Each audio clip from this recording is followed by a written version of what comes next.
Now today's video is not about the muscle up, it's not about the back lever, but it's about that L-sit to shoulder stand. It's a fantastic exercise that can be done on many different objects. I use it with 99% of my clients because it carries over to press handstand, handstand push-ups and muscle ups. It really teaches you how to use that seesaw effect, taking the lower body in one direction while the upper body goes into a different direction and using that to help you. Here's a good example. If I do it on the P bars and I go from an L-sit through to shoulder stand and then push, look, I can go all the way to handstand. Now I'm doing this slowly, so it's a big handstand push-up push, but that movement to go from the L-sit through to the shoulder stand actually like catapults me up exactly the same way as if I do crow to handstand from here. The head and shoulders come down, hips and feet come up. That's a very similar technique. But the L-sit to shoulder stand is coming through with the legs on the other side, all the way through, up. Same thing here, watch it flow through from a L-sit position. So let's go tuck, in, head and shoulders come down, turn the rings, or script position, through, and now I've done a forward roll.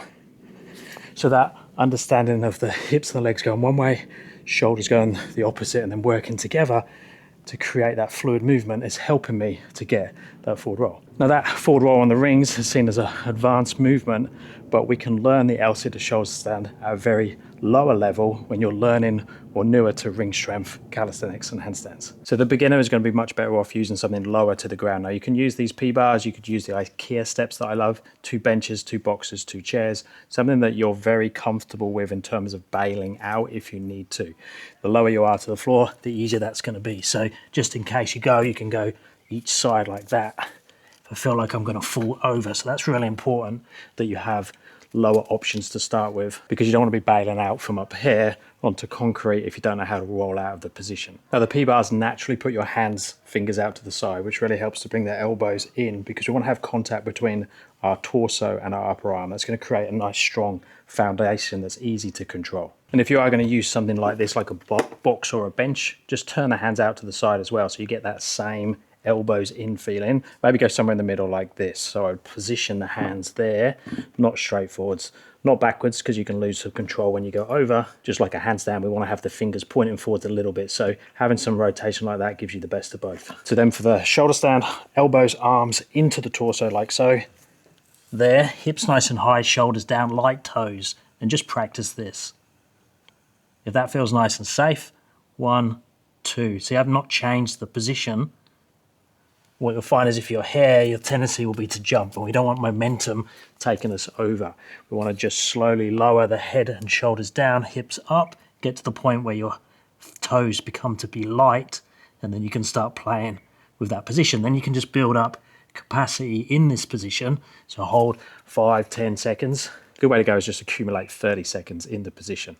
If you need to, if you want to have a little bit more safety, if you put this up towards a wall, just like that, then if I have this leg here, if I do go over, I can find the wall, and that can be used as like a stopper. And that way it's going to build confidence. That's a really good one if you are worried about going over and you're backing off. Then when we're nice and happy in that tuck position there, we can start to open the body out. Now notice I'm stopping as I go, showing control, showing balance, all the way up to now this position. Now look what happens if I take my shoulders forwards, my hips and feet lower. If I take my shoulders back towards the hands, my hips and feet raise up. So I'm actually using that movement forwards and backwards to control my balance, my position. So this type of movement. And that's really, really useful, especially if you're working towards things like freestanding handstand push-ups, because the same idea is there. If I'm doing a freestanding handstand push-up, if I have the ability to move the shoulder forwards and the hips and feet backwards, I can then control where I am in time and space in that handstand and use that as a really good way of controlling the eccentric and the concentric handstand push-up. But you'll naturally pick up more of that shoulder stand rebalancing when you start to work towards the shoulder stand through to the L-sit, which is normally the easiest variation for most people. So doing the down. Before we do that, we just need to make sure that you have an L-sit. The easiest way to do that would be to go into this position, a nice tight tuck. Don't throw the legs out yet. Use this position first. Get nice and comfortable there. And then once you have it, you can then just transition from the tuck shoulder stand position through to your L-sit. Now once you get here, I'd actually try, see if you can get back to that position. Now most people will struggle with that to start with. Their body will open up, they'll be scared to go up to the shoulder stand, they'll back off, so it will feel like they don't have enough strength. And that could be the case, so I'd work on dips and things like that to make sure that you do have enough arm strength. Pike push-ups help as well. But at the same time as doing that, you can use toe assist. So you could go into your shoulder stand position here, you could go through to your L-sit, and then I can use toe assist to go back, so I'm mimicking that movement back to that position. I can even use that toe assist on the eccentric as well. Now, once you're comfortable with the tuck version on the lower P-bars, I would recommend you start to go higher. Now, one of the cool things about using height is we can now use the distance between our hands and the floor to make the transition more interesting or more challenging. So my tight tuck can still be used. So I can go from tight tuck position through to a tight tuck shoulder stand. I can open out in the top position. I can come back. I can open up in the L-sit. But once that's comfortable and easy, we can start to open up the transition as well. And probably the easiest way to do that is on the eccentric.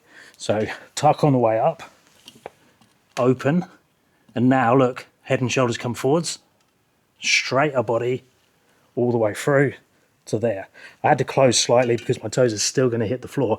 But if you go to something like the rings where you're very high up or even higher P-bars, you can keep the body as straight as you have ability to do so, and go all the way round from the L-sit through to shoulder stand and down. Just remember the eccentric is much easier than the concentric. So that one I could hold a conversation with, but if I try and do the same thing here and then open, now it's much harder to come through, but the down is definitely easier. Now, if you have someone to spot you, fantastic. In that straight shoulder stand position, you can push the limit a little bit more and just make sure someone's there. And if you do start to go over, they can push you back. Or again, you could use the wall. The only downside now, if the wall is here, is my L-sit is restricted because I'll hit the wall if I try and open the legs out. Now, if we move it onto the rings, what you're going to find is you can actually be dynamic with your hands. So not only in the shoulder stand position can I move the shoulders back and forth, I can also do this. So if I'm in this position here, I can move like this up and down with the legs. I can move in and out with the shoulders, and I can turn the hands. So turning the hands like this pulls in towards the torso and just gives you more options when it comes to rebalancing and moving yourself around. And that's very beneficial when we go into those forward rolls on the rings.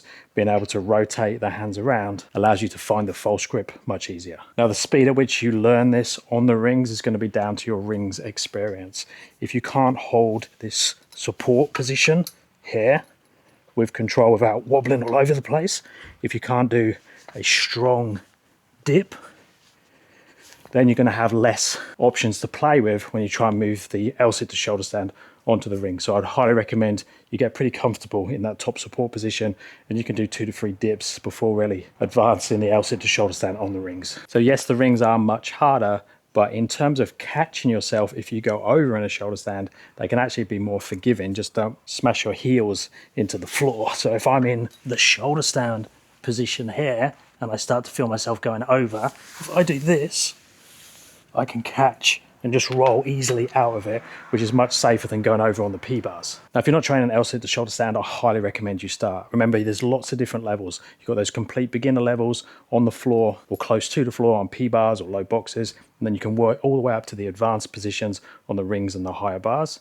It's definitely going to help you with those press handstands, the handstand push-ups, the handstand control in general, muscle ups, forward rolls, and everything like that. If you are working towards the muscle up and ring skills, I have my full rings course, as well as my other coaching options. Links are all down in the descriptions, or you can reach out via my email if you have questions, paultwymancoaching@gmail.com, and I'll speak to you guys in the next one.